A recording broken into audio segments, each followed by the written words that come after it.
बिस्मिल्लाहिर्रहमानिर्रहीम। अस्सलाम वालेकुम फ्रेंड्स। आज हमारा क्लास 10 की फ़िज़िक्स का लेक्चर नंबर 3 है।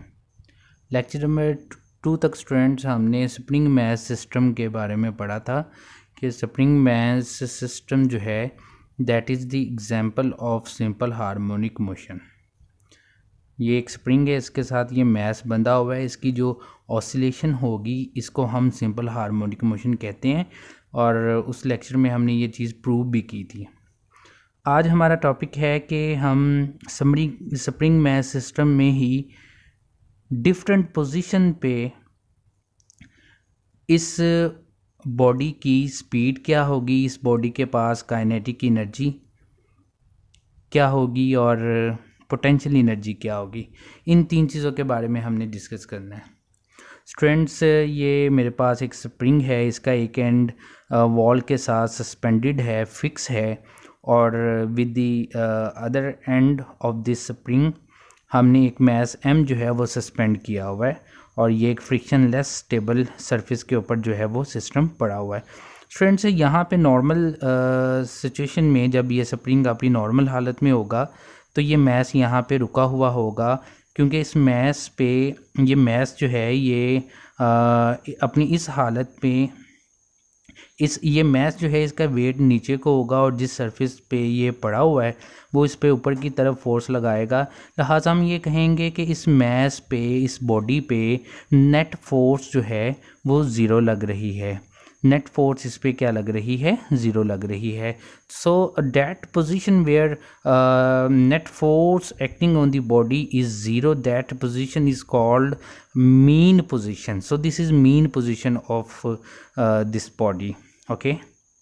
एंड मीन पोजीशन को हम ओ से जो है वो डिनोट करवा देते हैं। जैसे ही स्टूडेंट्स हम इसको ओ से डिस्प्लेस करवा के मैं एक ख़ास पोजीशन पे लाऊंगा। मिसाल के तौर पे ये ओ पोजीशन है, ठीक है।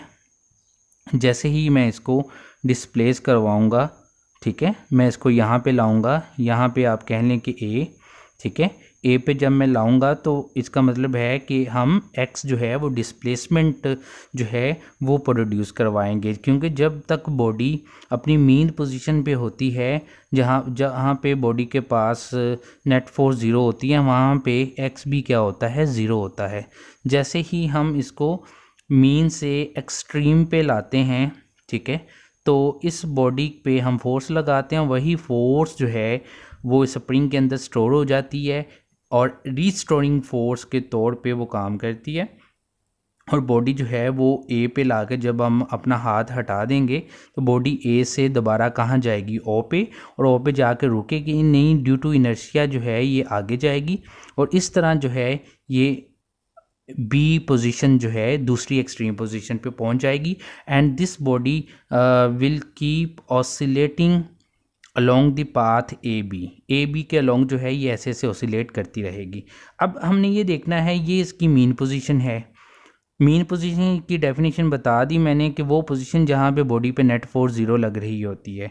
और जैसे ही बॉडी को मैं ए पे लाया तो ये बॉडी की जो है ये एक्सट्रीम पोजीशन है, ठीक है। अब एक्सट्रीम पोजीशन जो है, जब मैं एक्सट्रीम पे ला के बॉडी को छोड़ूंगा तो बॉडी जो है वो दोबारा वापस जाएगी। अब ये क्वेश्चन, बॉडी दोबारा वापस क्यों जाएगी?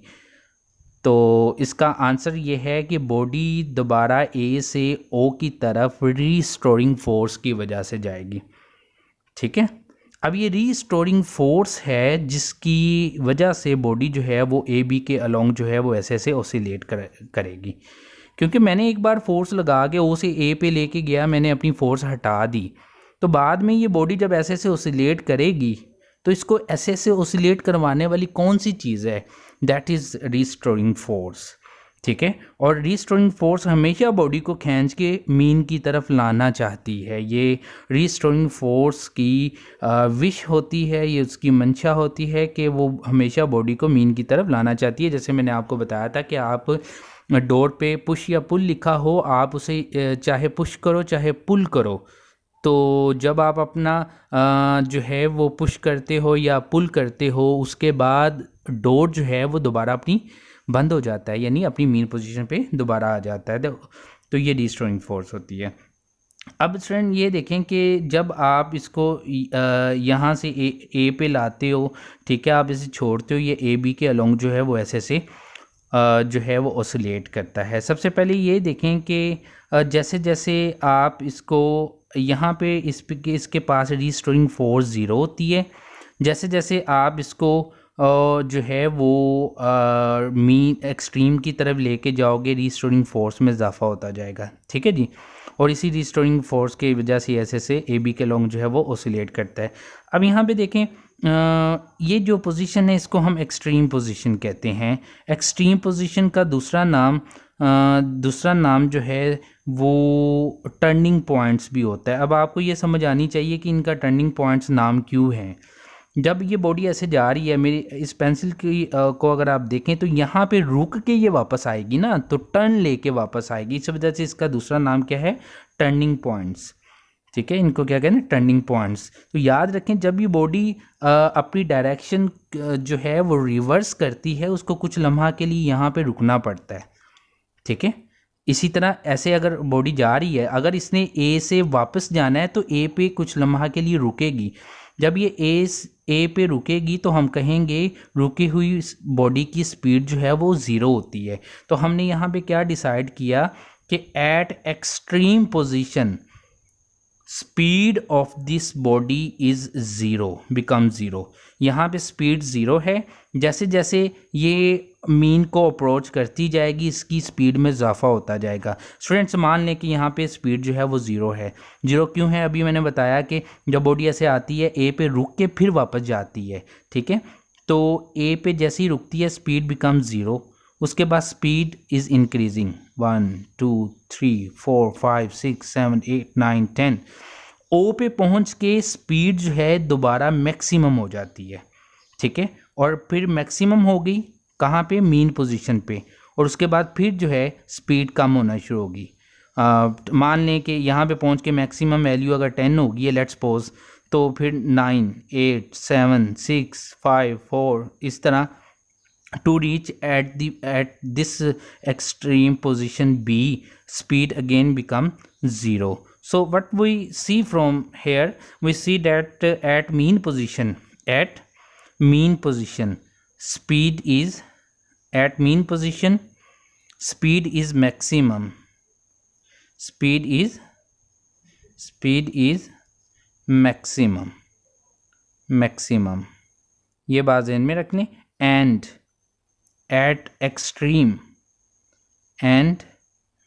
at extreme positions speed becomes 0, speed become 0। ये बात ध्यान में रखें, याद रखने वाली। यहाँ पे v0, यहाँ पे v0, यहाँ पे v जो है ये क्या होगा, मैक्सिमम होगा, जितनी भी वैल्यू हो उससे हमें कोई नहीं है। चलें जी, स्पीड का हमने डिसाइड कर लिया कि एक्सट्रीम पे स्पीड जो है वो ज़ीरो होती है और मीन पे स्पीड मैक्सिमम होती है, ठीक है जी। ओके, मीन पे स्पीड मैक्सिमम और एक्सट्रीम पे स्पीड ज़ीरो होती है। अब हम आ जाते हैं काइनेटिक एनर्जी को डिसाइड करते हैं कि मीन पे और एक्सट्रीम पे ये दो पोजीशंस होती हैं बड़ी ख़ास। इन दोनों पे ही हमने वैल्यूज़ इन पैरामीटर्स की जो है वो चेक करनी है क्या होगी।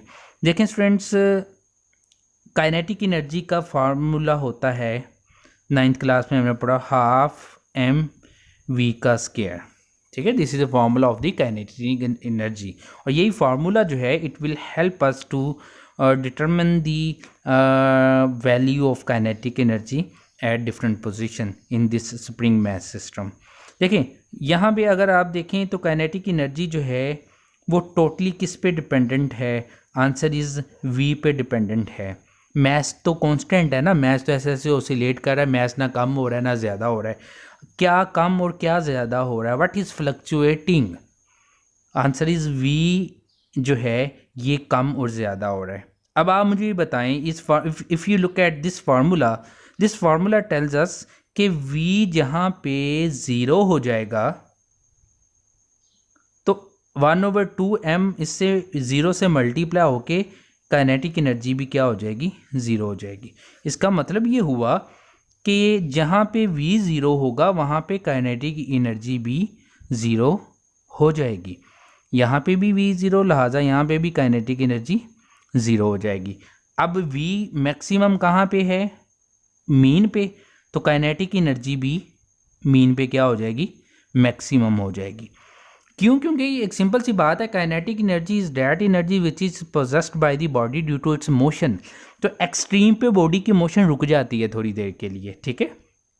कुछ for a moment the motion of the body stops at these two extreme positions. जब बॉडी रुक जाती है तो उसके पास काइनेटिक एनर्जी क्यों कर होगी? नहीं होगी। काइनेटिक एनर्जी तो होती ही मोशन करती हुई, हरकत करती हुई बॉडी के पास होती है। तो ए और बी पे बॉडी हरकत नहीं करती कुछ लम्हा के लिए, तो काइनेटिक एनर्जी बिकम ज़ीरो।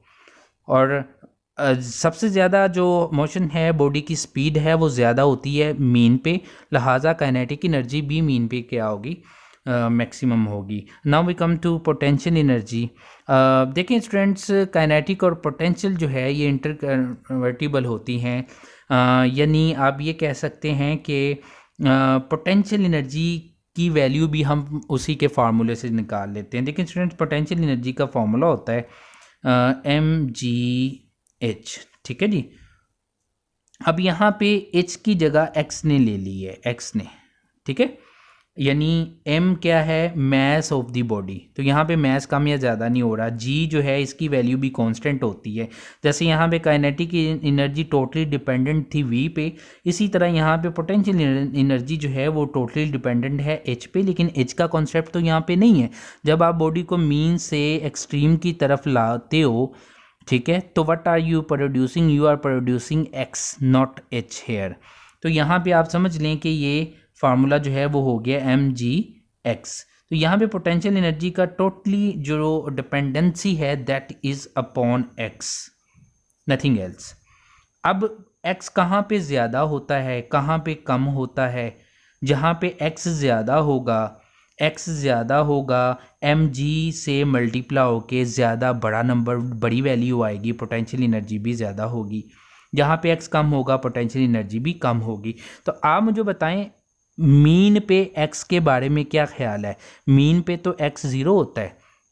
जब तक बॉडी मीन पे रहती है x प्रोड्यूस ही नहीं होता।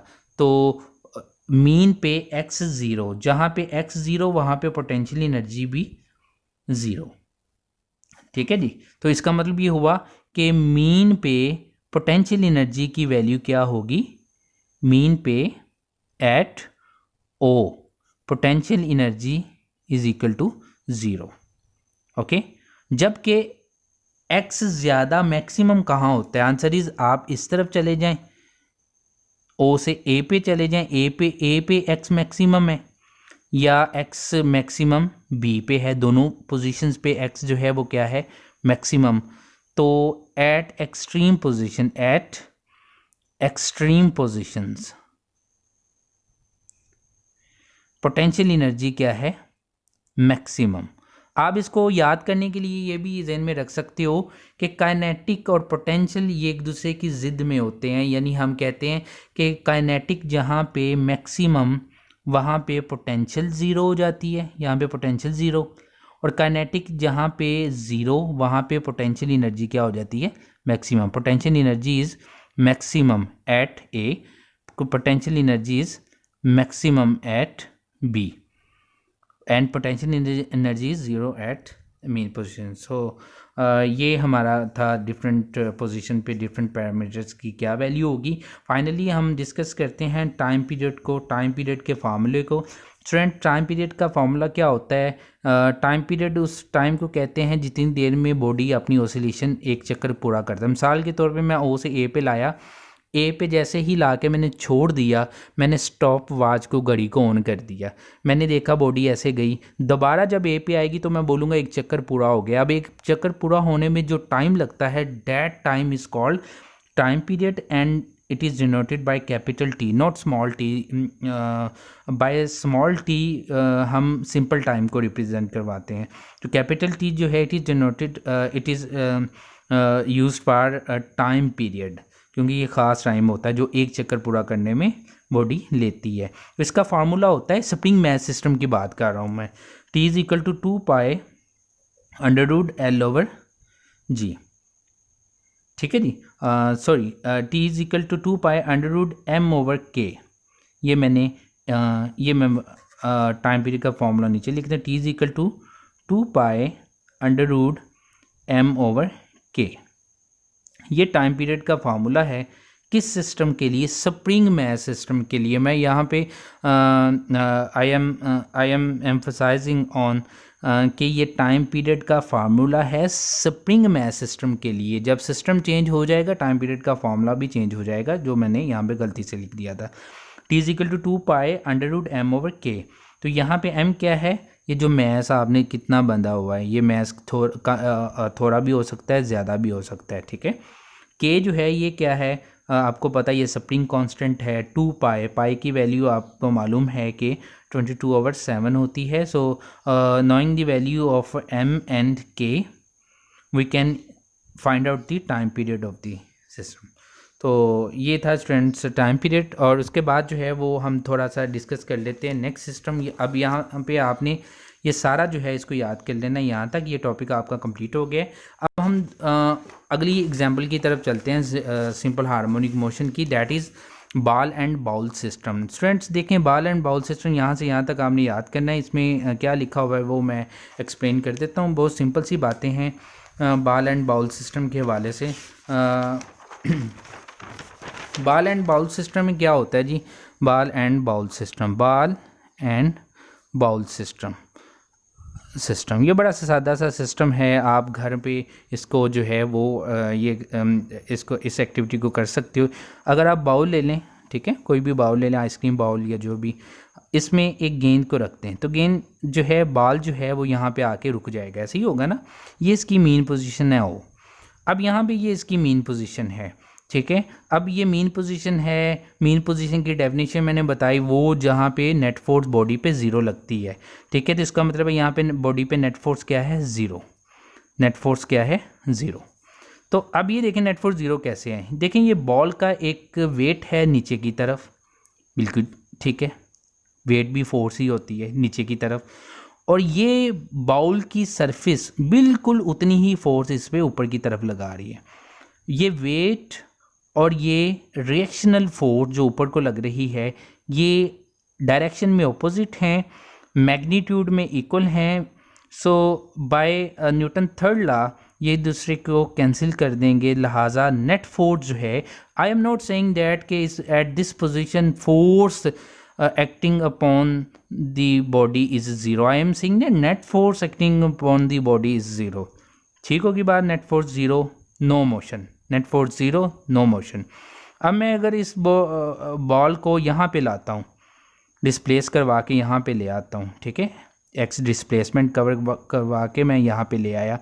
अब जब मैं ए पे लाता हूँ, ठीक है, तो मेरी फोर्स, मेरी एनर्जी जो है वो इस बॉल के पास स्टोर हो जाएगी, ठीक है। अभी चलें, सिंपल सी बात है, ए पे ला के जब मैंने छोड़ दिया तो क्या हुआ स्टूडेंट?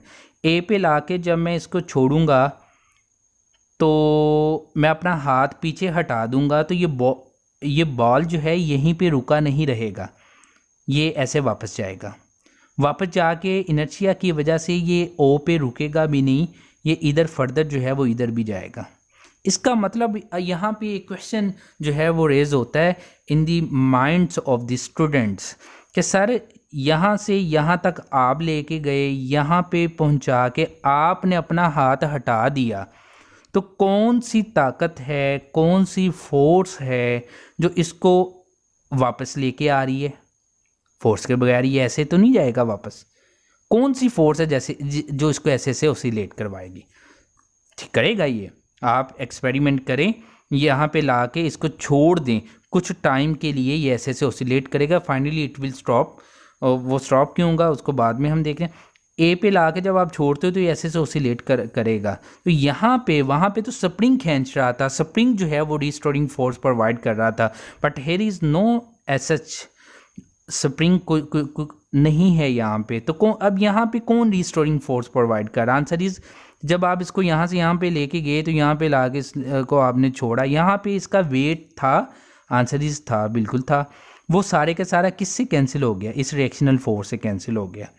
जब आपने इसको यहाँ से यहाँ शिफ्ट किया तो क्या यहाँ पे इसका वेट नहीं है नीचे को? आंसर इज वेट है। अब वो वेट जो है इस रिएक्शनल फोर्स से सारे का सारा कैंसिल नहीं हो रहा। स्टूडेंट्स ये पॉइंट ज़रा गौर से देखें, इधर वेट इस तरफ नीचे था, रिएक्शनल फोर्स बिल्कुल इसी के ऑपोजिट ऊपर की तरफ थी। इन दोनों ने एक दूसरे का हिसाब ख़त्म कर दिया, कैंसिल आउट कर दिया एक दूसरे को। यहाँ पे वेट वही वेट है, नीचे को है, रिएक्शनल फोर्स की डायरेक्शन थोड़ी सी ऐसे हो गई है, ठीक है। अब ये वेट जो है ये सारे का सारा रिएक्शनल फोर्स से कैंसिल नहीं हुआ। Some part of this weight has cancelled, इसका वेट का कुछ हिस्सा इस रिएक्शनल फोर्स से कैंसिल हुआ, कुछ बाकी बच गया। तो जो वेट का कुछ हिस्सा बाकी बचा, due to that part of weight it will keep oscillating along this path. तो इसका मतलब है यहाँ पे रीस्टोरिंग फोर्स इसका अपना वेट ही है। रीस्टोरिंग फोर्स जो है वो क्या है? रीस्टोरिंग फोर्स यहाँ पे कौन सी चीज़ है, कौन सी फोर्स एक्ट कर रही है एज ए रीस्टोरिंग फोर्स? तो answer is weight of the body, जिसको हम ग्रेविटी भी कहते हैं, वेट ऑफ द बॉडी। ये जो है ये रीस्टोरिंग फोर्स है। तो ऐसे ही ऐसे ये ऑसिलेट करेगा। तो this is all about spring math system, और इसके बाद फाइनली हम नेक्स्ट लेक्चर में सिंपल पेंडुलम पढ़ेंगे। Thank you very much.